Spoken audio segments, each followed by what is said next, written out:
নমস্কার বন্ধুরা, welcome to my channel SB explorer. তো বন্ধুরা, তোমরা সকলেই জানতে আজকে মোহনবাগানের সাথে পাঞ্জাবের ম্যাচ ছিল, যে ম্যাচটা কিন্তু মোহনবাগান জয়লাভ করলো। তো অসাধারণ একটা ম্যাচ কিন্তু মোহনবাগান খেলেছে। তো সকালে প্লেইং ইলেভেনটা যেমন আলোচনা করেছিলাম সেই রকমই কিন্তু প্লেইং ইলেভেন নেমেছিল। তবে আজকে কিন্তু তোমাদেরকে বলেছিলাম গ্রেগ স্টুয়ার্ট তিনি কিন্তু থাকবেন। এদিকে কিন্তু আরেকটা জিনিস যেটা জেসন কামিন্সকে আজকের ম্যাচে ইউজ করেননি কোচ জোসে মোলিনা, এই হচ্ছে ব্যাপার। তো কামিন্সকে কিন্তু বেঞ্চেই রেখেছিলেন।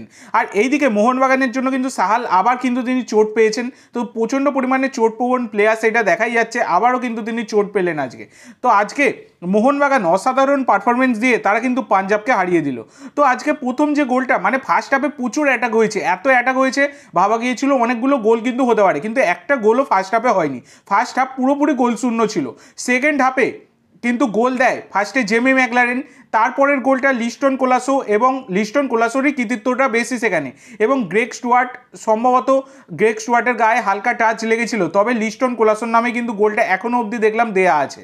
তো দেখা যাক পরবর্তীকালে কি হয়। আবার কিন্তু জেমি ম্যাকলারেন একটা ডিফেন্সের ভুলে, মানে পাঞ্জাবের ডিফেন্সে ভুলে আবার কিন্তু একটা গোল দিয়ে দেন। তো এই হচ্ছে ব্যাপার। তো এইভাবে আজকে কিন্তু 3-0 গোলে জয়লাভ করলো মোহনবাগান। তো অসাধারণ কিন্তু একটা ম্যাচ খেলেছে মোহনবাগান, এবং ক্লিন শিট আরও একটা বিশাল কাইতের ঝুলিতে কিন্তু গেল, যেটা সবথেকে বড় কথা। ইতিমধ্যে 50টা ক্লিন শিট রেখেছিলেন, এখন 51 নম্বর ক্লিন শিট রেখে ফেললেন মোহনবাগানের বাজপাখি গোলকিপার এই বিশাল কাইত। এবং 20 ম্যাচে 46 পয়েন্ট নিয়ে টেবিল শীর্ষে কিন্তু একদম নিজেদের অবস্থানটা জাঁকিয়ে করে ফেলছে মোহনবাগান। তো আজকের ম্যাচটা তোমাদের কেমন লেগেছে অবশ্যই সকলে কমেন্ট করে জানাতে ভুলো না। তো আজকের জন্য এইটুকু বন্ধুরা, ভিডিওটি ভালো লাগলে অবশ্যই লাইক করো, শেয়ার করো, আমার চ্যানেলে প্রথমবার এসে থাকলে চ্যানেলটি সাবস্ক্রাইব করো, আর কমেন্ট করে জানাও ভিডিওটি কেমন লাগলো। ধন্যবাদ।